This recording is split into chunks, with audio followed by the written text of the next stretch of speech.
you know, some of us have really experienced deep corruption. Also, you know, in minor easy issues, deep corruption, and no willingness to confront it.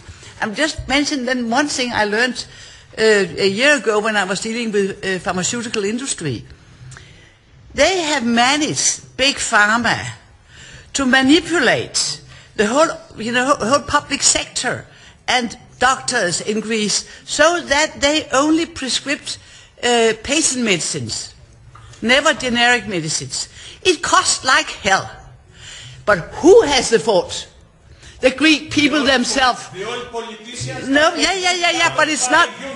But no. You have had democracy and you have been. Juncker is intervening in the Greek elections, supporting those people. No, you have elected the people in a democracy, and you should stop being the victim and start to clean up this enormous bin of corruption. After the election.